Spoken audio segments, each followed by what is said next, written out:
بسم اللہ الرحمن الرحیم. ہم لوگ سفر نامہ ترکی کی تفصیل عرض کر رہے ہیں، اور یوزن گولو یہ وہ جھیل ہے کہ جو ترکی میں سب سے خوبصورت ترین لوکیشن یہ ہے. تو پچھلے لیکچر میں ہم استنبول تک تو پہنچ گئے تھے، اب رینٹ کار لے لی تھی، اب آگے جا کے پہنچنا تھا. تو خیر جناب، ہم لوگ جب وہاں پہ پہنچے تو پھر اس کو آگین ریجن کہلاتے ہیں، کیونکہ یہاں پہ بحیرہ ہے آرگین یہ. اور اب ہم خیر گاڑی لے کے اب ہم نکلے وہاں پہ. تو ایک استنبول کے اندر ایک جھیل ایسی نظر آئی جسے بے شہر گولو کہلاتے ہیں. اچھا، گولو ترکی زبان میں جھیل کو کہتے ہیں. اب ترکی میں واٹر مینجمنٹ یہ میں نے ایک تجربہ دیکھا ہے، اور یہ واقعی یہ بہت شاندار خوبصورتی ہے کہ پہاڑوں کے درمیان کوئی ایک نہیں، یہاں پہ بہت سارے ڈھیروں دریا ہیں. اور میرے اسٹوڈنٹ جو ترک تھے تو ان سے میں نے کہا تو انہوں نے، صوفی ان کا نام ہے، تو انہوں نے یہی فرمایا کرنے کے کہ سر اللہ تعالیٰ نے ہر قوم کو کچھ نہ کچھ ایسی خاص چیز دی ہوئی ہے. اب جیسے سعودی عرب میں اللہ تعالیٰ نے آئل کا ذخیرہ دیا ہوا ہے، اور اللہ تعالیٰ نے ترکی کو پانی جو ہے نا وہ بہت دے دیا. تو یہ اللہ تعالیٰ کی قدرت ہے. اور ترکی والوں نے بہت زیادہ ڈیولپمنٹ اس طرح سے کی ہے کہ انہوں نے ہر دریا پر ڈیم بنایا کہ جس سے ایک پوری الیکٹریسٹی بھی بن رہی ہے، اور پھر آب پاشی کا بھی ایک پورا نیٹ ورک بہت اچھا بنا ہوا ہے. یہ ترکی کے بہت شاندار خوبصورتی ہے، اور یہ ایک واقعی ڈیولپمنٹ انہوں نے کی ہے. تو پاکستان میں اب یہ کام ہو رہا ہے، اللہ کرے اس سے پہلے بھی کچھ ہوا تھا، لیکن اب آ کے زیادہ ڈیولپ ہو کے اللہ کرے جب ہو جائے تو پاکستان کی شکل بھی آ جائے، کیونکہ اللہ تعالیٰ نے پاکستان میں بھی بہت سارے دریا دیے ہوئے. تو اللہ کرے جب یہ ڈیولپمنٹ سی پیک کی ہو جائے گی تو پھر ایک اچھی شکل آئے گی. ترکی میں اب وہ 2009 میں جب میں نے اس کی ریسرچ کی تو 1200 ڈیمز اتنے بنے ہیں، اور 23 ڈیمز تو بہت بڑے ہیں، یعنی اتنے بڑے کہ جیسے اب ترویلا اور منگلا ڈیم جتنے بڑے ہیں، اور باقی چھوٹے چھوٹے اور بہت سے. اچھا، دریا فرات پر ایک ڈیم بھی ترکی نے اس زمانے میں بنایا، اور اس میں پھر سیریا اور عراق کے ساتھ تعلقات بھی خراب ہوئے تھے اس زمانے میں. اب یہ بھی ہوتا ہے نا، کیونکہ جہاں سے دریا شروع ہو رہا ہے تو اب اگلے ملک میں جب آ رہا ہے تو ان میں اختلاف تو پھر ہوگا. تو یہ ایک سچویشن تھی بارہ. لیکن واٹر مینجمنٹ ترکی کو میں نے بہت ڈیولپ اچھے طریقے سے دیکھا. خیر ہم لوگ استنبول میں لینڈنگ کی ایک سچویشن یہ دیکھی کہ اب ہم بحیرہ مرمرا کے اوپر گزرتے. اب یہ بحیرہ مرمرا یہ وہ چھوٹی سی جھیل ہے کہ جو میڈیٹرینین سے یہ جھیل بنی ہوئی ہے، اور وہاں سے پھر ایک بہت بڑی جھیل نکلی ہوئی ہے کہ جو اب استنبول کا حصہ بن گئی ہے. استنبول شہر کا پرانا نام قسطنطنیہ تھا، کہ جو عربی میں اور اردو میں ہم کہتے تھے. وہ اس لیے کہ اس شہر کو ایک رومن بادشاہ کانسٹنٹائن نے بنایا تھا. تو کانسٹنٹائن انہوں نے اپنی زبان میں اٹلی کی زبان میں انہوں نے ان کا نام تھا، لیکن عربی میں وہ پھر قسطنطنیہ بنا اور وہیں سے پھر اردو میں بھی ایسی آیا. تو یہ تھا. اچھا، اب یہ مجھے خوبصورتی نظر ہے استنبول شہر کی کہ ہر طرف سرسبز پہاڑ، چھوٹے چھوٹے پہاڑ پورے استنبول کے اندر نظر آ رہے تھے. اور پھر جیسے ہم جھیل کے پاس آئے تو ایک مرمرا کے اوپر سے گزر کر جہاز استنبول کے ایئرپورٹ کی طرف بھی آتے ہوئے نظر آ رہے تھے. خوبصورتی تھی. بہرحال استنبول دنیا کا واحد شہر ہے کہ جو 2 بر اعظم کے حصوں میں آتا ہے. یعنی استنبول کا آدھا حصہ یورپ میں اور آدھا حصہ ایشیا میں. اس لیے کہ یہی جو جھیل ہے بیچ میں، تو یہی ایشیا اور یورپ کا بارڈر ہے، یہ آپ کہہ لیں. جہاز کے چیف پائلٹ نے غالباً اپنے اسسٹنٹ کو تربیت دینے کے لیے ایک لینڈنگ کرنے کا ایک پورا طریقہ بھی بتایا تھا. تو اب ان حضرات نے کافی بری لینڈنگ کا مظاہرہ خیر کیا تھا. تو اب خیر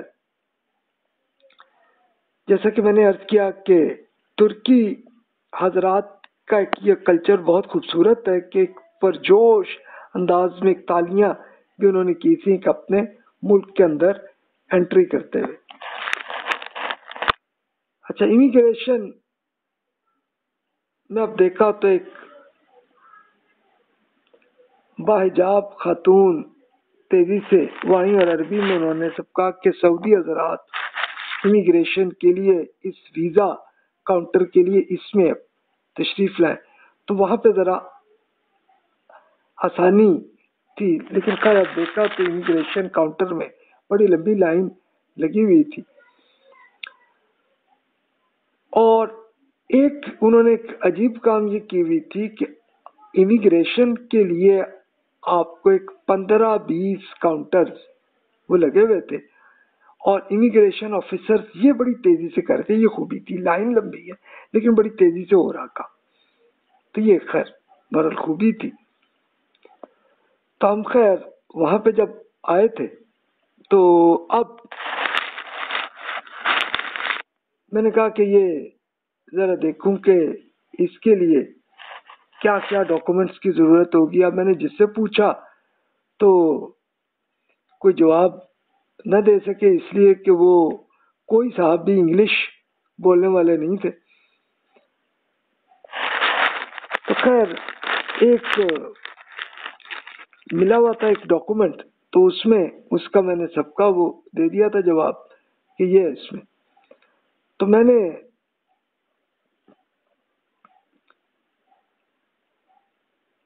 جب اس میں خیر بہرحال تجربہ ہوا اس کا.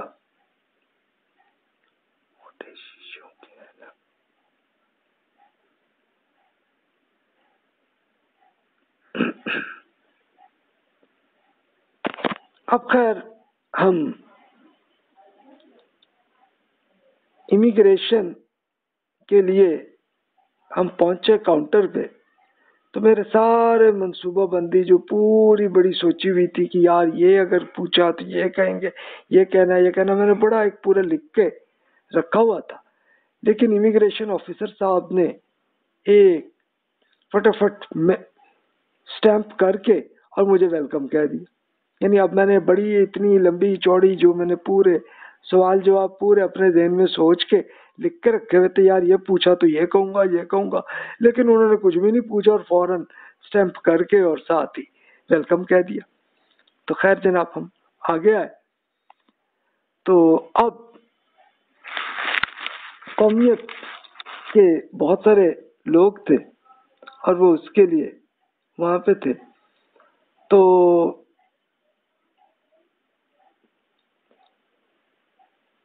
اب یہاں پہ وہی سچویشن تھی کہ ایجنٹس تھے. تو خیر اب میں نے پہلے ٹرالی لینی تھی، لیکن یہاں پہ ایک عجیب چیز نظر آئی جو پاکستان اور سعودی عرب کے ایئرپورٹ کی نسبت یہ ایک الٹی شکل نظر آئی تھی یعنی ٹرالیاں ایک زنجیر کے ساتھ جگڑی ہوئی تھیں، اور اس کے لیے ایک یورپی سیاہ سکے ڈال کے تو تب وہ اس کو ایک ٹرالی لے رہے تھے۔ اب معلوم ہوا کہ ٹرالی کے لیے ایک لیرہ، جو اس زمانے کا 50 روپے کے برابر تھا، لیکن آج کل لیرہ تو بہت اچھا مہنگا بن کے 500 روپے کے برابر آج کل ہو گیا ہے، تو اتنا آپ دیں تو تب ٹرالی آپ کو ملے گی۔ تو خیر کاؤنٹر سے 5 لیرے میں نے لیے، کیونکہ میرے پاس وہ سعودی ریال کے وہ تھے، تو خیر وہ لے کے میں نے جا کے وہ کروا لیے، اور پھر ٹرالی لی، تو پھر اس میں سامان لے کے رینٹے کار لی۔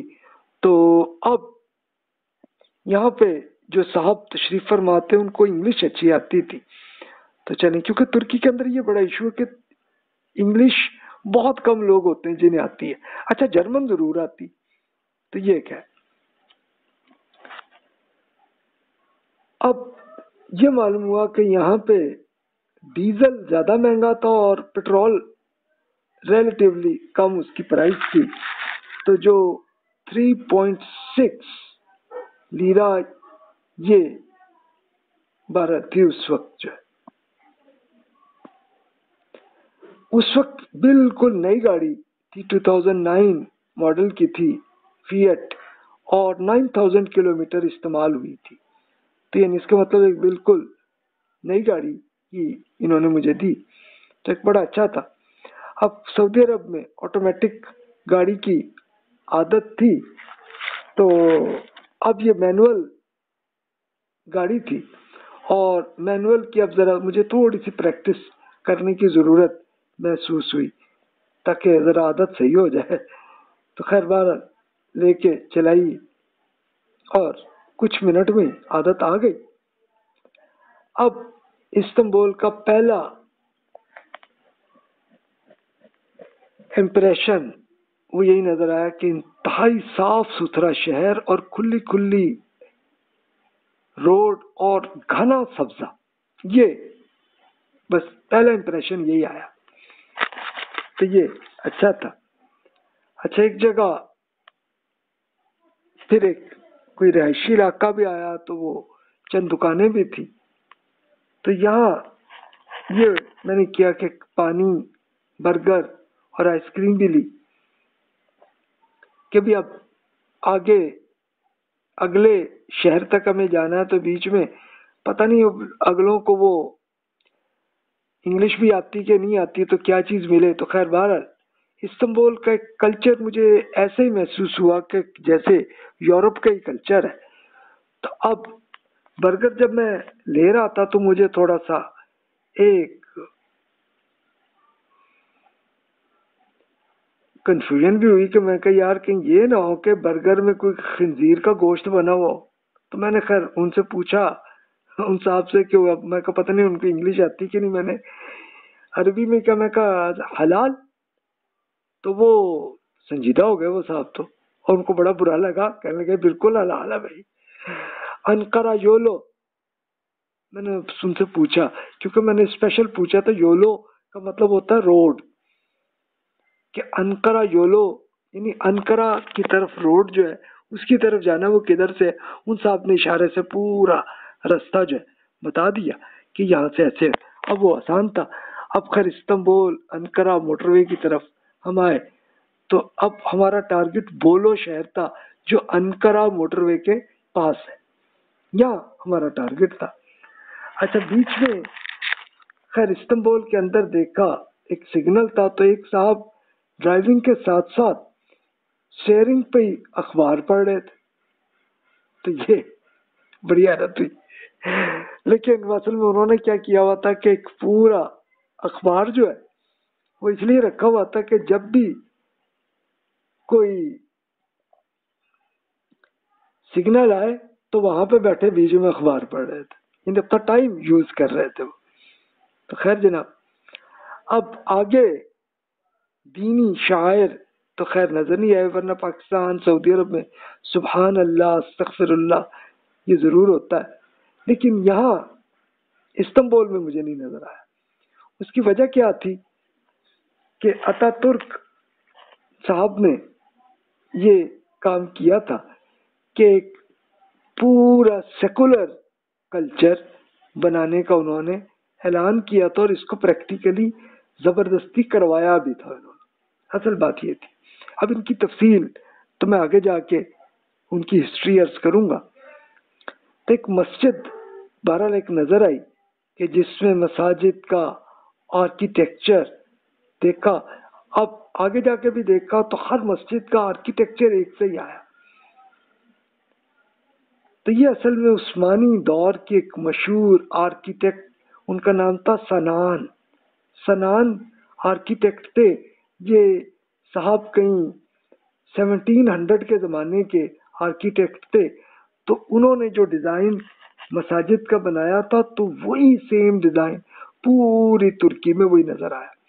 اچھا، اور سیم بعد میں آ کے میں نے مسجد نبوی کا مدینہ منورہ میں جب غور کیا تو سیم وہی ڈیزائن جو ترکی ڈیزائن کا بنی ہوئی ہے، سیم وہی سنان آرکیٹیکٹ نے جو ڈیزائن بنایا تھا سیم وہی بنایا. اور وہاں سے کیونکہ اس وقت سلطنت عثمانیہ کی حکومت میں مکہ اور مدینہ کی حکومت ان کی تھی، اور انہوں نے حرم شریف کی بھی کی تھی. بعد میں تو وہ سعودی عرب بنا، تو سعودی عرب کے ساتھ انہوں نے یہ معاہدہ کیا تھا کہ بھائی ہم نے یہ جو آرکیٹیکٹ جیسا کیا ہوا ہے مسجد نبوی اور حرم شریف میں، اس کو ایسے ہی رکھو.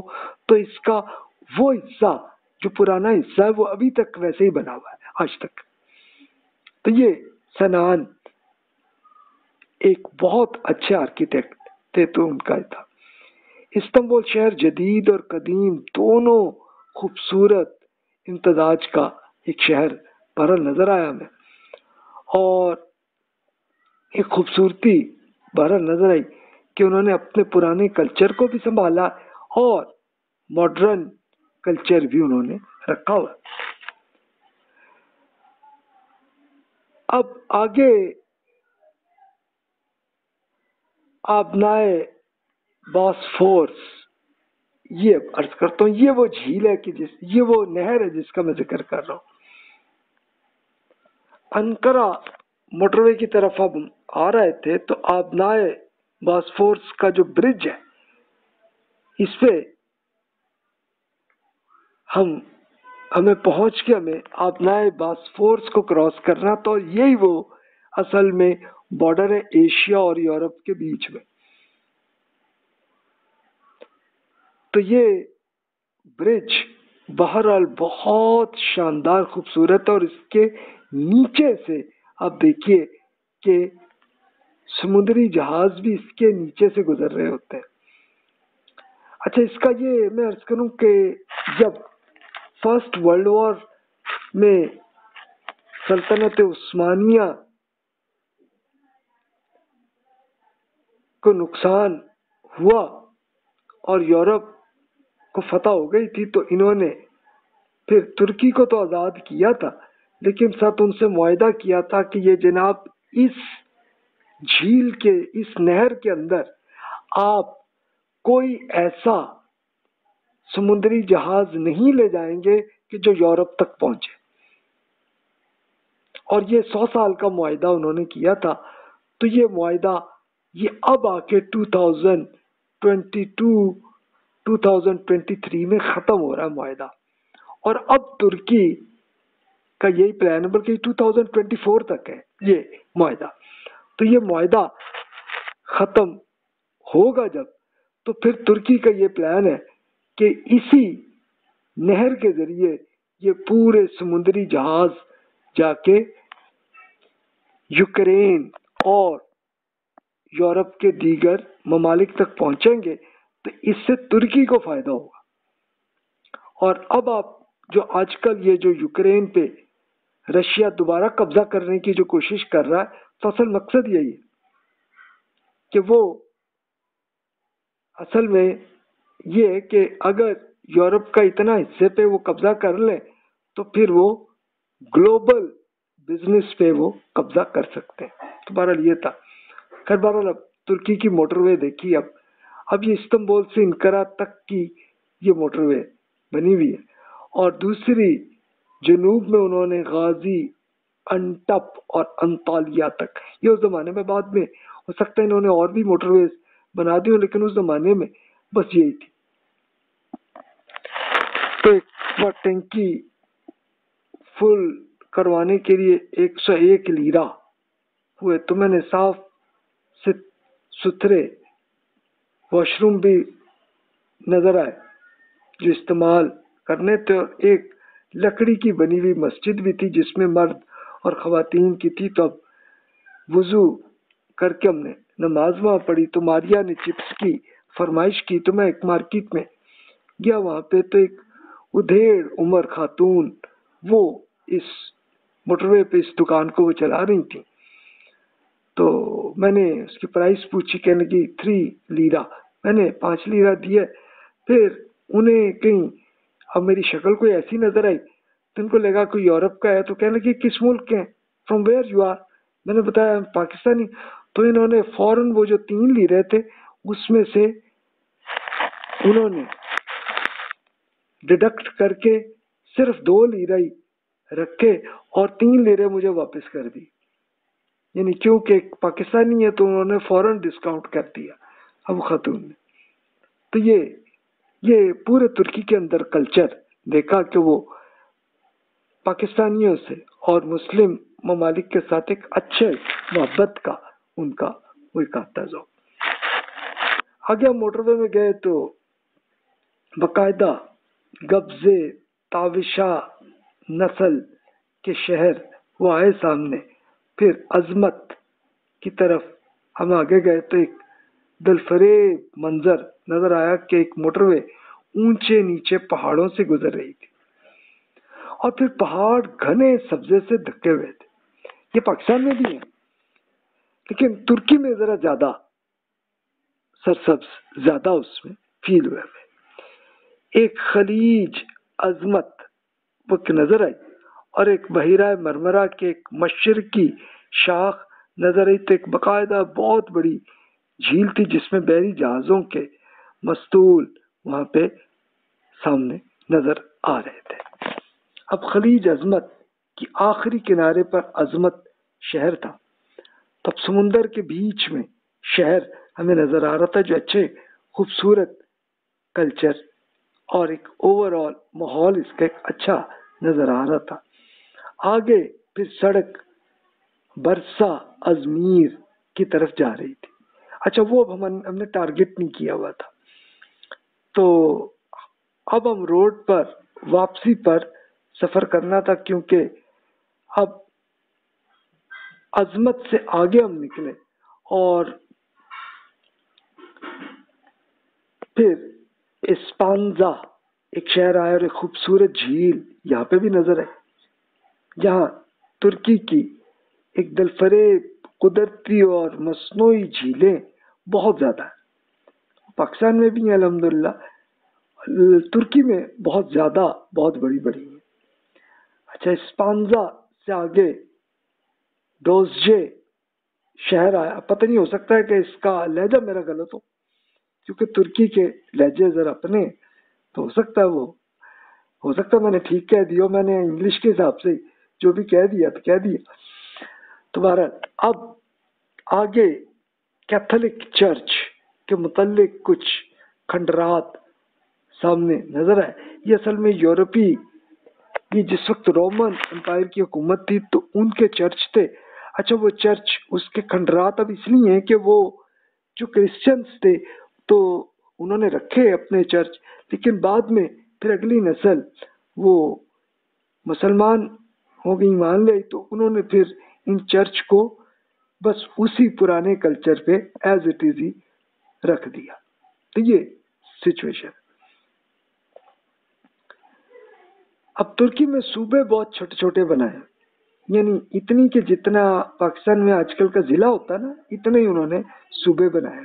یعنی اصل میں وہ گورنمنٹ نے ہر طرف فیسیلیٹیٹ کرنے کے لیے چھوٹے چھوٹے صوبے بنائے تاکہ لوگوں کو زیادہ دور تک جا کے کوئی کام نہیں کروانا، بلکہ اپنے ضلع میں جو کام ہے ان کا ہو جاتا ہے. یہ خوبی ہے ان کی. آگے اونچے پہاڑ اب نظر آ رہے تھے جس میں سبزہ بہت گھنا ہوا تھا اور سردیوں میں تو ممکن ہے برف ہوتی ہوگی یہاں پہ.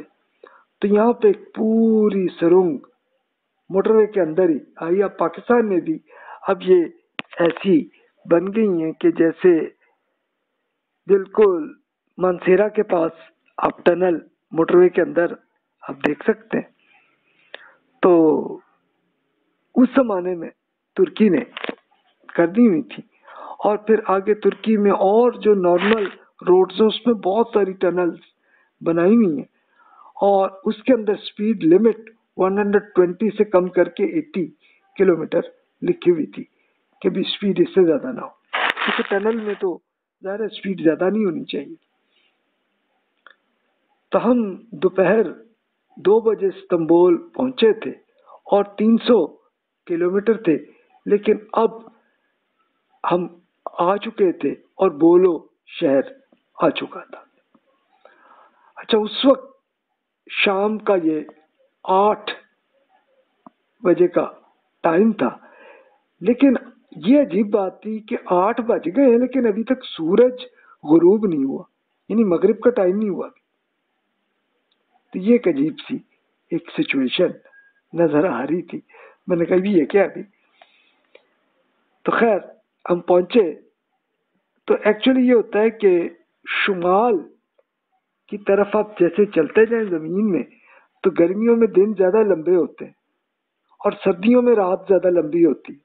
تو اصل میں یہ بات تھی. تو یہ جولائی تھی نا، تو اس لیے مہینے میں تو پھر یہ 8:30 بجے جا کے سورج غروب ہوتے ہیں اور صبح 4 بجے طلوع بھی ہو جاتے ہیں. تو یعنی یہ آپ امیجن کر لیں کہ فجر کا ٹائم پھر 3 سے 4 بجے ہوتا ترکی میں. تو یہ اصل یہ بات تھی. تو خیر جناب، بولو کہ پہلی رات بہت خوبصورت محسوس ہوئی. تو خیر اب موٹر وے سے باہر نکلے، اب شہر کی طرف آئے تو اب یہ سرخ چھتیں یا پیلے اور سبز بیک گراؤنڈ میں انتہائی خوبصورت ایک پورا ماحول جو ہے وہ نظر آ رہا تھا. ترکی میں عمارت کی چھتوں کو ایک مخروطی شکل میں اس لیے بنائی ہوئی ہے کہ وہاں پہ برف باری ہوتی ہے تو وہ فوراً کر جاتی ہے. یہ بالکل ویسے ہی کہ جیسے آپ نے مری، کشمیر اور سوات کی بلڈنگس میں آپ نے دیکھا ہوگا کہ وہ اسی طرح ہی وہ بنائی جاتی ہیں. لیکن ترکی نے ایک یہ کلچر کیا کہ ریڈ کلر میں کیا، یعنی پورا شہر ہی ریڈ کلر نظر آتا ہے. تو شہر میں ہم پہنچے تو اب ہوٹل میں نے پوچھا. اب ترکی میں نے کیا تھا کہ ہوٹل کو اوٹل کہا جاتا ہے. اچھا خیر میں نے ہوٹل ہی پوچھ لیا تو ایک صاحب نے کہا کہ اوٹل ہے، اشارہ انہوں نے ایسے کیا اور اشارے سے یہ بتایا کہ ایسے آپ رائٹ لیفٹ ہو جائیں تو آپ کو چلیں گے. تو خیر جناب ہم گئے آگے. تو اب میں نے کہا کہ بجائے اس کے کہ میں گاڑی پہ میں ہوٹل ڈھونڈوں تو اس کے بجائے بہتر ہے کہ پیدل ہی ڈھونڈ لوں، وہ زیادہ ایزی ہوگا. تو خیر ایک جگہ کی تو ایک دکان تھی، یہاں پہ ترزی لکھا ہوا تھا اس کا نام. یعنی یہ ترزی جو تھا یہ اصل میں ترکی زبان میں ہے اور یہ اصل میں مراد ہے درزی. یہ اس میں جو کپڑے آگے پڑے ہوئے تھے نا وہیں سے مجھے پتا چلا. یہ اصل میں دیکھیے کہ ہمارے یہاں اردو زبان جو ہے اس کے بہت سارے الفاظ ترکی سے آئے.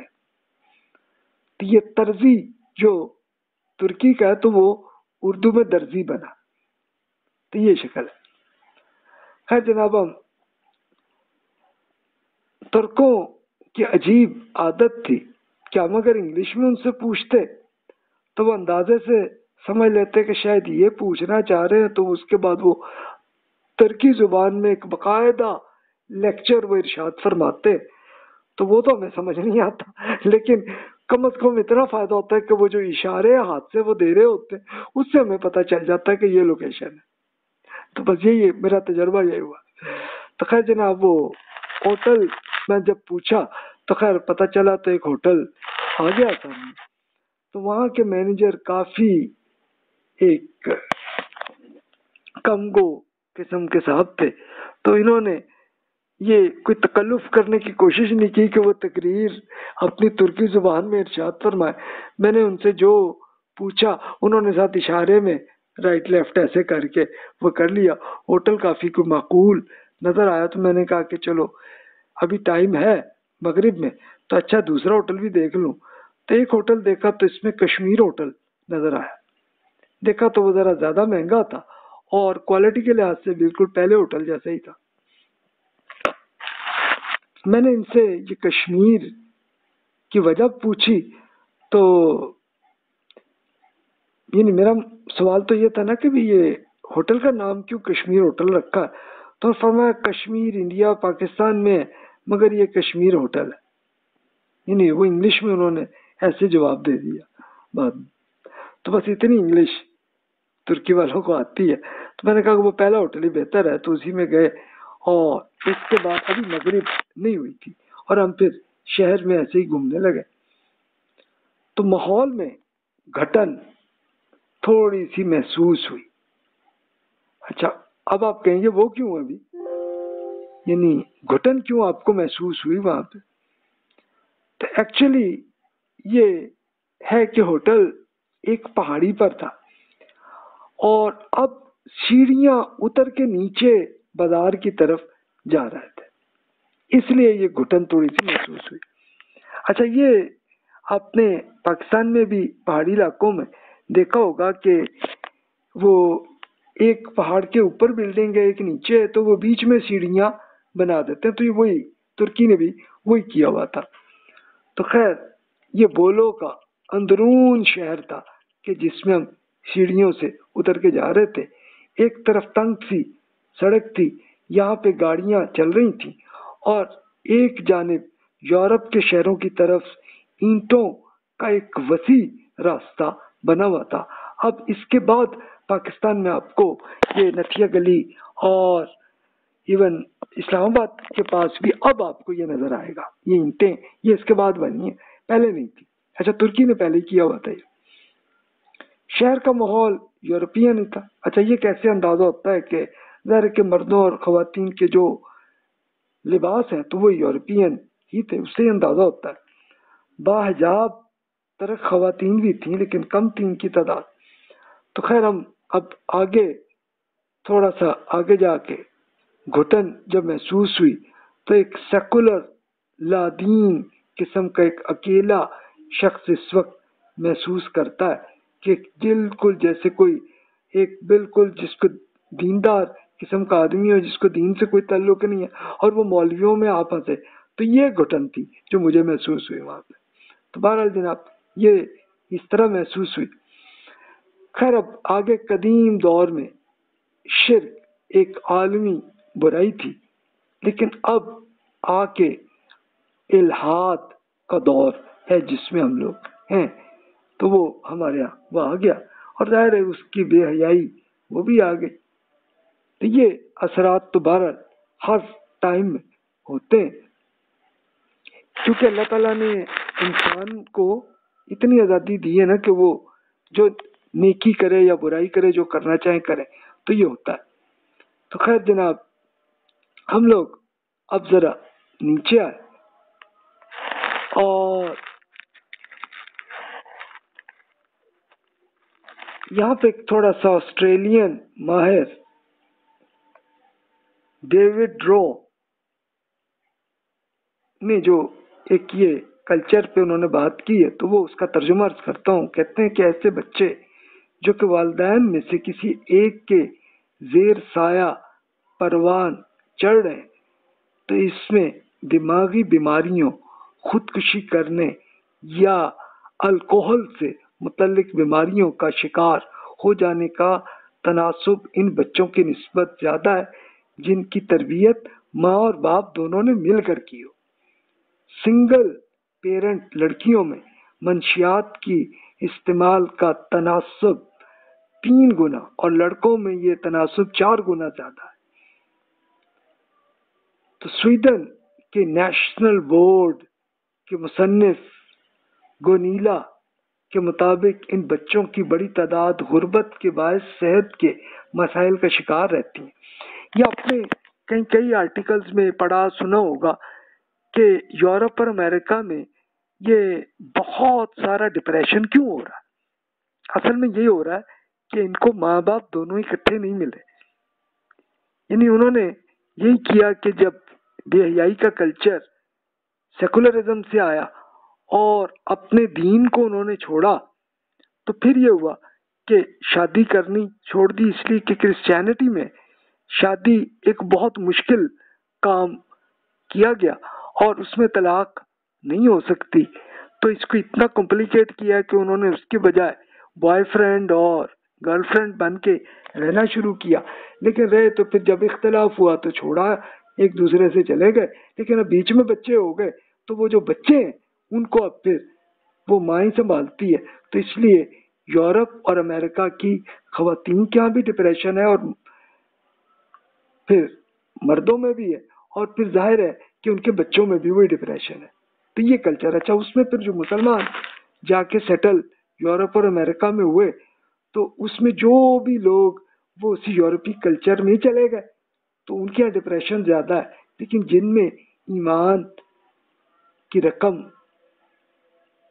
رمق ابھی باقی ہے تو ان کے ہاں آپ کو ڈپریشن اتنا فیل نہیں ہوگا. یہ آپ کے اپنے کزنس، دوست جو بھی آپ کے یورپ میں رہتے ہیں ان سے آپ پوچھ سکتے ہیں کہ ان کی اوپینین کیا ہے. تو یہ ہے سیکولرزم کے اثرات. یار تو جناب یہ ہے اصل میں فرق جو خیر میں نے اس وقت محسوس کیا کہ جو بولو میں آیا. تمہارا یہ تو ایک بات تھی. خیر اب بولو کی جامع مسجد مجھے نظر آئی کیونکہ سورج اب غروب ہوا تھا اور مغرب کی اذان آئی تھی تو وہ جو گھٹن محسوس ہو رہی تھی وہ ختم ہو گئی کیونکہ اذان کی آواز تو آئی نا. اذان کی آواز نہایت ہی مناسب تھی. ہمارے ہاں تو لاؤڈ اسپیکر کو ذرا زیادہ ہی اونچا کر دیتے ہیں لیکن ترکی میں دیکھا کہ بہت اچھا ریزنیبل آواز میں اچھی خوبصورت آواز میں اذان مجھے محسوس ہوئی. اور اب پاکستان میں بھی یہ کافی حد تک بہتر ہو گیا کہ اب یہ لاؤڈ اسپیکر پہ گورنمنٹ نے کافی حد تک پابندی کی ہے تو اب کافی معقول طریقے سے ہو رہا ہے سلسلہ. لیکن پھر بھی جو پرانے محلوں میں ابھی تک وہی چل رہا. تو خیر بہرحال جو بھی صورت حال ہے تو خیر روڈ کراس کر کے ہم لوگ مسجد کی طرف گئے تو ایک قدیم مسجد تھی. تو مسجد کے باہر ایک باقاعدہ ایک پانی کی سویل پڑی ہوئی تھی. اس میں یہ اصل میں پرانا کلچر تھا اور یہ پرانی مسجد ہے نا تو یہ اس میں تھا کہ پہلے زمانے میں لوگ یہ سبیل اس لیے بناتے تھے کہ جو کوئی بھی مسافر ہو تو اس کو پانی مل جائے یا ایک عام مزدور آدمی بھی گزرے تو اس کو پانی مل جائے پینے کا. تو یہ وہی کلچر اب یہ اچھا ترکی میں نے دیکھا وہ قدیم مسجدیں ملی ہر طرف تو اس لیے وہ تھی.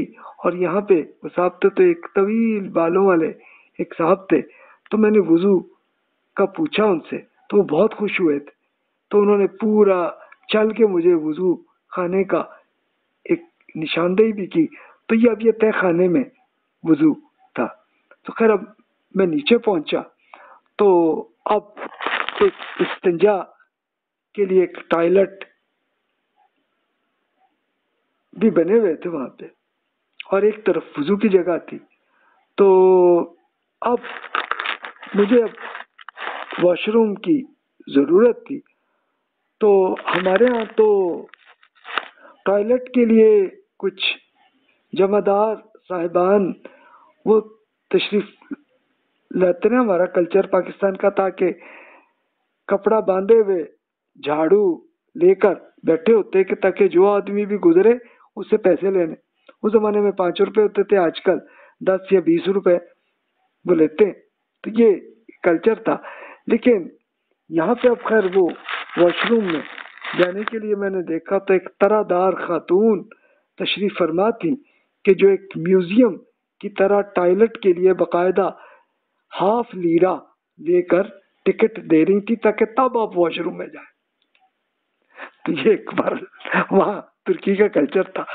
تو خیر جناب مجھے کوئی رقم وصول نہیں کرنی پڑی کیونکہ میں نے صرف وضو ہی کرنا تھا, واش روم جانے کی ابھی کوئی بہت زیادہ ضرورت نہیں تھی. تو خیر جناب وضو کیا, اوپر گئے تو امام صاحب نماز پڑھا رہے تھے, 2 صفوں میں نمازی تھے.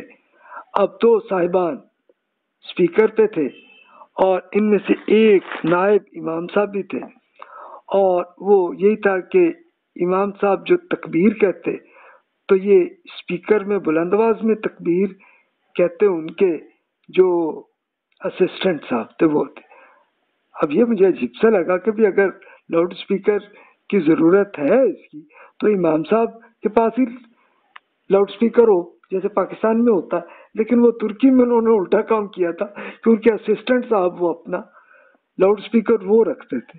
تو یہ خیر بہرحال یہ کلچر ہے, اس کے لیے کوئی دین کا کوئی حکم نہیں ہے اس میں. اور یہاں پہ تو خیر 2 صفیں ہی تھیں تو یہاں اس کی لاؤڈ اسپیکر کی کوئی ضرورت بھی نہیں تھی, لیکن وہ ترکی نے اپنے کلچر کو ایسے ہی رکھا ہوا تھا. تو یہ روایت پسندی ان کے ہاں زیادہ ہے. پاکستان میں بھی ہے, انڈیا میں بھی ہے کافی, لیکن ترکی میں ذرا زیادہ ہی محسوس ہوئی. اور یہ کوئی سنت کا حصہ نہیں ہے کہ لازمی جناب تم اس کے لیے ایسے کرو. اچھا اب خیر میں نے دیکھا کہ نماز کے بعد امام صاحب نے دعا کروائی. بھی دعا نماز کے اندر بھی تو کریں نا, اس کے بعد کرنا کریں, نہیں کرنا نہ کریں, اس کا کوئی سنت کا حصہ نہیں ہے. ہاں نماز کے اندر دعا یہ ضرور سنت کا حصہ. تو بہرحال وہ کر رہے تھے, یہ کلچر ان کا.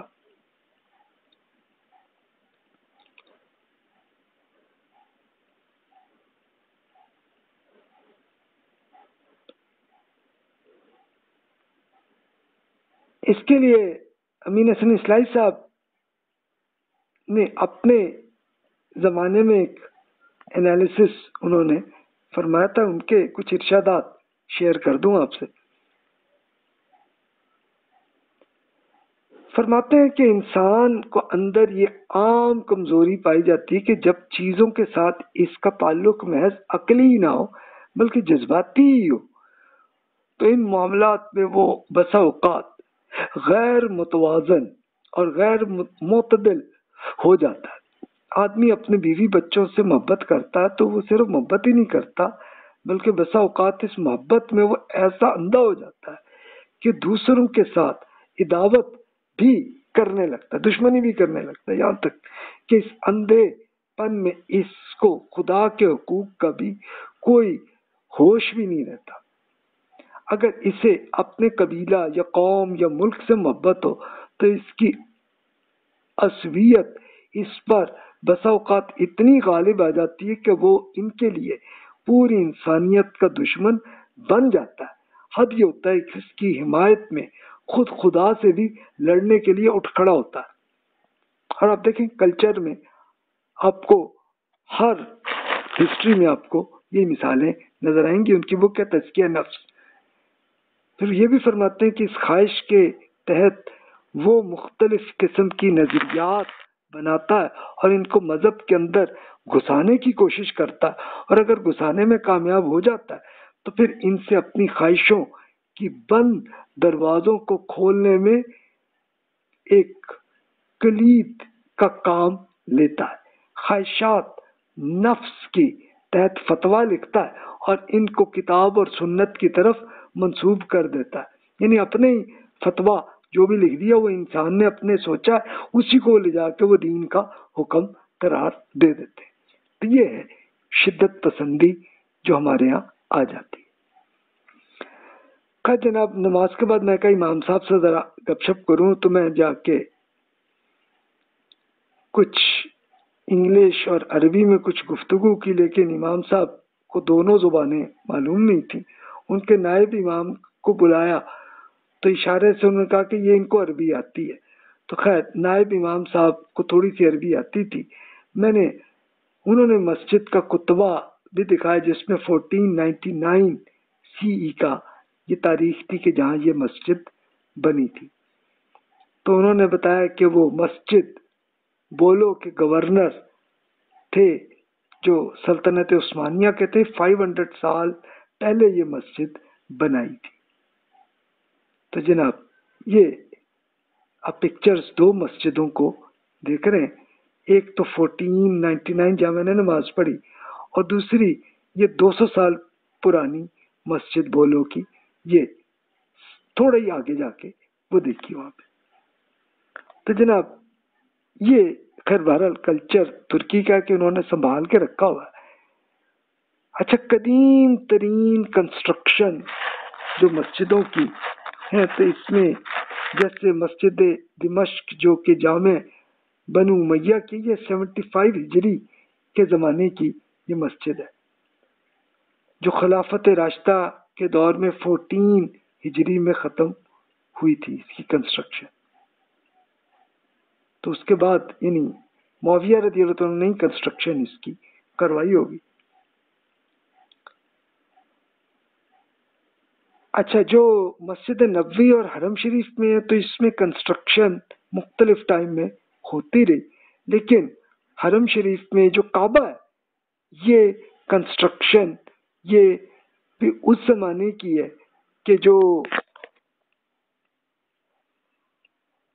عبداللہ بن زبیر رضی اللہ تعالیٰ عنہ کی حکومت جب ختم ہوئی تو اس کے بعد کی جو کنسٹرکشن ہوئی تھی مروان بادشاہ نے، تو وہی ابھی تک چلی آ رہی ہے.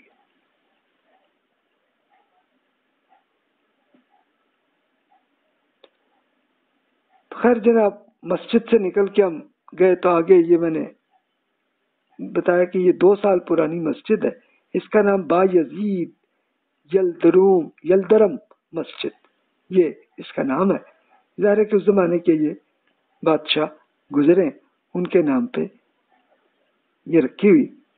تو یہ خیر دیکھی تو یہ مسجد سنان آرکیٹیکچر سے پوری بنی ہوئی تھی، یعنی وہ اب سے 200-300 سال پرانے یہ آرکیٹیکٹ سنان نے جو ڈیزائن بنایا تھا تو وہی مجھے نظر آئی. اندر سے مسجد بھی خوبصورت منظر دے رہی تھی، اور مسجد کی چھت کی بہت خوبصورت نقش و نگار بنائے ہوئے تھے. تو یہی مسجد نبوی کا ڈیزائن ابھی تک ہے کہ جو مدینہ منورہ میں ابھی تک چلا ہوا ہے سلسلہ. مسجد کے پاس ایک خوبصورت فوارہ بھی نظر آ رہا تھا. اب ہمیں بھوک محسوس ہو رہی تھی تو یہاں پہ ایک شاورما کی ایک دکان نظر آئی، تو ہم نے کہا یہی مناسب ہے، اس لیے کہ پتہ نہیں ترکی والوں کے کھانے کیسے ہوں گے. چلو یہ شاورما ہے تو یہ تو ویسے ہی ہے کہ جو سعودی عرب میں جیسا ہوتا ہے، تو یہ شاید کوئی ویسی چیز ہی ہوگی. تو میں نے اسپیشل وہاں کے صاحب کو ایک الٹے سیدھے اشارے سے کچھ ان کو سمجھایا کہ بھی مسالے ذرا زیادہ اس میں کیجیے گا. تو انہوں نے واقعی مرچیں صحیح طرح ڈال کے شاورما بنایا.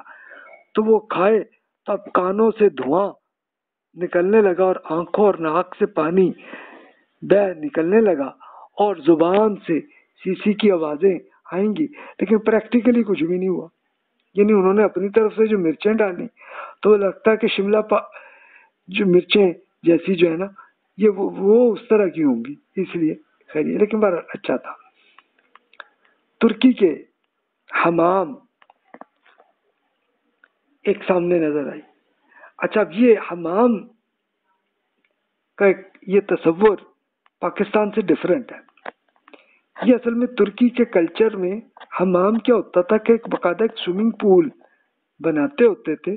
سوئمنگ پول میں لوگ آ کے بڑی دیر کے لیے لیٹ جاتے تھے اور ساتھ ان کے دوست بھی ساتھ آ کے بیٹھے اور ان سے بیٹھے گھنٹوں بیٹھے گپ شپ بھی کر رہے ہوتے تھے. تو یہ ان کا کلچر تھا.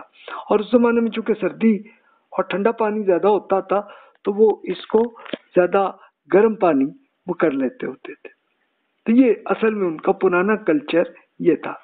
اور ابن بطوطہ نے اپنے زمانے میں انہوں نے یہ بتایا کہ وہ انہوں نے بڑی بے حیائی کا اس زمانے کا یہ 1340 کے زمانے کی انہوں نے جب وہ ترکی میں سے گزرے تھے تو ان کو بڑا افسوس ہوا تھا کہ بہت سارے مرد اپنی لونڈیوں کو لے کر اس میں چلے جاتے ہیں حمام میں، اور بغیر کسی سطر کے غسل وہ کرتے ہیں۔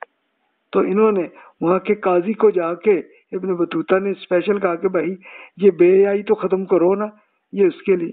اب ابن بطوطہ کے الفاظ ہیں، انہی کے الفاظ کا ترجمہ کرتے ہیں، اس شہر کے لوگ برائی کو نہیں روکتے، یہی معاملہ اس ملک کے اکثر افراد کا ہے۔ یہ لوگ روم کی خوبصورت لونڈیوں کو خریدتے ہیں اور انہیں فساد پھیلانے یعنی اپنی عصمت فروشی کے لیے چھوڑ دیتے ہیں۔ ہر لونڈی نے ایک مخصوص رقم اپنے مالک کو ادا کرنا ہوتی ہے۔ میں نے تو یہاں تک سنا ہے کہ لونڈیاں مردوں کے ساتھ حمام میں چلی جاتی ہیں۔ جو شخص فساد کا یہ کام حمام کے اندر کرنا چاہے اسے کوئی نہیں روکتا۔ مجھے یہ بھی بتایا گیا کہ اس شہر کے قاضی نے بھی اسی طریقے سے لونڈیاں ہی رکھی ہیں۔ حالانکہ قاضی کو تو وہ سمجھانے کی کوشش کر رہے ہیں، لیکن قاضی صاحب خود بھی یہی فرما رہے ہیں۔ تو یہ اب دیکھیں کہ 1340 کے زمانے کا کلچر ترکی میں بن چکا تھا، تو اس سے آپ اندازہ کر سکتے ہیں۔ اچھا، اب ہم محمد بولوی صاحب سے ملاقات ہوئی یہاں پہ۔ اب یہ کون صاحب تھے؟ اب ہم پوری وہ مسجد دیکھ کے واپس جا رہے تھے تو ایک سیاہ رنگ کا ایک مجسمہ نظر آیا۔ میں نے کہا یہ کیا ہے؟ یہ مجسمہ کیا ہے؟ انہوں نے کوئی شرک شروع ہو گیا یا کیا ہوا یہاں پہ؟ تو میری علیہ ماریہ کے لیے شاورما لینے کے لیے پھر گئی دکان میں، تاکہ صبح یا رات میں کہیں ضرورت پڑے۔ تو ایک صاحب مجھے نظر آیا اور مجھ سے بولنے لگے کہ یو اسپیک انگلش؟ میں نے کہا یس آف کورس۔ تو پھر ابھی ان سے انگلش میں اچھی گپ شپ ہوئی۔ تو یہ پورے بولو شہر میں ایک صاحب ہی تھے کہ جنہیں انگلش آتی تھی، تو ان کا نام محمد تھا۔ پھر انہوں نے اپنا بتایا کہ وہ انجینئر تھے اور سویڈن میں پوری ایجوکیشن لی، اس لیے ان کی انگلش آتی ہے، ورنہ یوزلی جو ترکی کے لوگ پڑھنے کے لیے جرمن جاتے ہیں تو وہاں پہ اس لیے جرمنی ان کو آتی ہے۔ تو میں نے مجھ سے پوچھا آپ کہاں کے؟ میں نے جب بتایا پاکستان کا ہوں اور میں جدہ میں رہتا ہوں، تو وہ بہت خوش ہوئے۔ وہ بتانے لگے سویڈن میں ان کے جو روم میٹ تھے وہ پاکستانی تھے، اور ہاسٹل میں ان کے ساتھ اور بہت سارے پاکستانی تھے، ان سے میری بڑی اچھی گپ شپ چلتی تھی۔ تو اچھا، یہ بالکل انہوں نے ایسا کیا کہ جیسے اب ہم اگر دوسرے قوم کے لوگوں کی کوئی عجیب چیز آئے نا تو ہم پھر اس کے لیے کچھ نہ کچھ جگت بھی ہمارے یہاں آ جاتی ہے۔ تو محمد صاحب نے ایک جگت مجھے پاکستانیوں پہ کی۔ انہوں نے کیا فرمایا کہ مجھے تو پاکستانی بھائیوں کی بات بڑی عجیب لگی کہ روز روٹی بناتے ہیں، روز روٹی پکاتے ہیں۔ اچھا، مجھے اب وہ ان کی جگت کا مطلب تو نہیں سمجھ میں آیا، لیکن اگلے دن صبح میں ناشتے میں مجھے پتا چلا کہ ایکچولی کیا ہوتا ہے کہ ترکی میں وہ روٹی جیسی وہ بناتے ہیں نا، وہ بنا کے وہ پورے ایک ہفتے کے لیے کافی ہوتی ہے، وہ چلتی رہتی ہے۔ تو اصل میں یہ بات، تو ان کو اصل میں وہ پاکستانیوں کا کلچر بڑا عجیب لگا تھا کہ روز روٹی پکاتے ہیں۔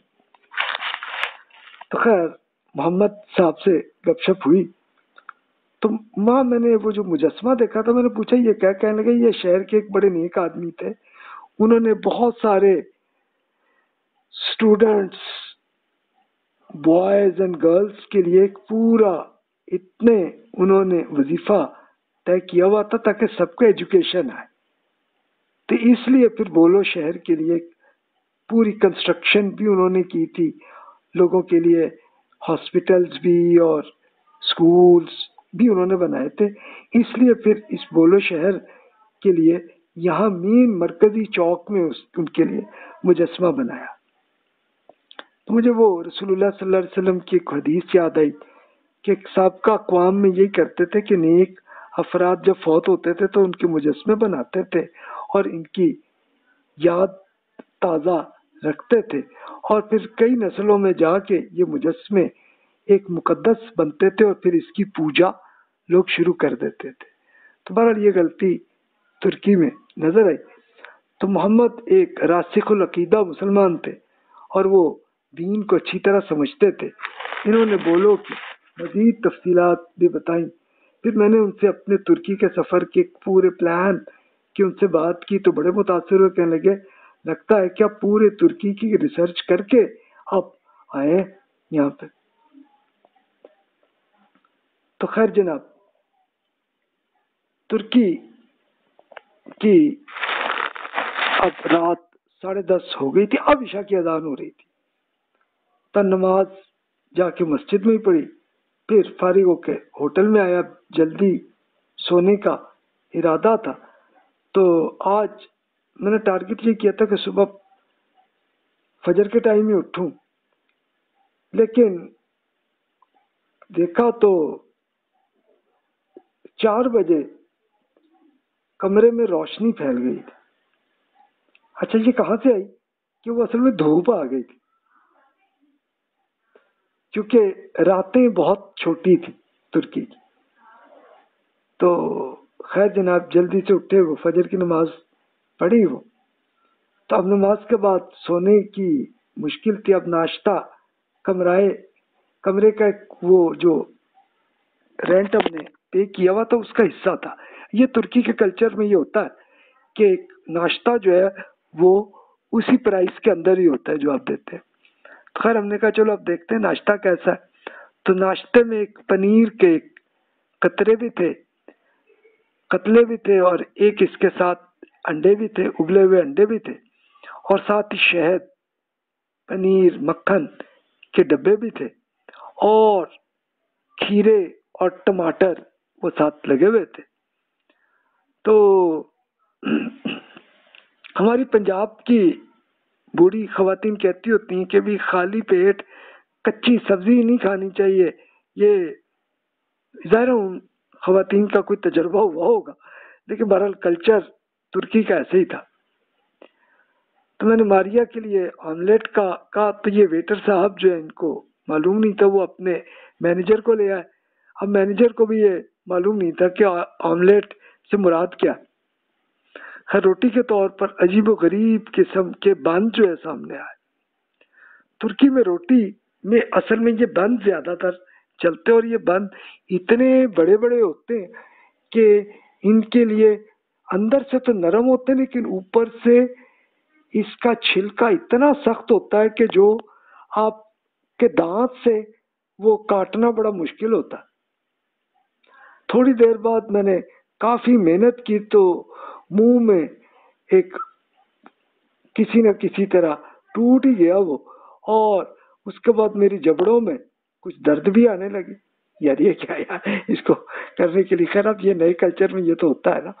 پھر اس کے بعد چھلکا اس کو درخت کی چھال سے مجھے لگا کہ شاید وہاں سے بنا ہوگا، لیکن وہ محمد نے وہ جو مجھے رات میں کہا تھا نا کہ یہ پاکستانی روز روٹی بناتے ہیں، تب سمجھ میں آئی کہ یار یہ اصل میں ترکی والے یہ ایسا بنا دیتے. تو اس لیے پھر اس کو آپ کو روز بنانے کی ضرورت نہیں ہوتی. خیر اندر سے جو نرم تھا وہ ٹھیک رہا کہ وہ تو ہم کھا سکتے تھے. پھر اس کے بعد یہ دی گولر کا پھر پلان تھا. یہ دی گولر کیا ہے کہ 7 جھیلیں، جس کا میں نے پہلے لیکچر میں ذکر کیا. اب اگلا ٹارگٹ تھا، اس کو انشاءاللہ اگلے لیکچر میں آپ سے شیئر کروں گا. تھینک یو سو مچ. والسلام علیکم ورحمۃ اللہ وبرکاتہ.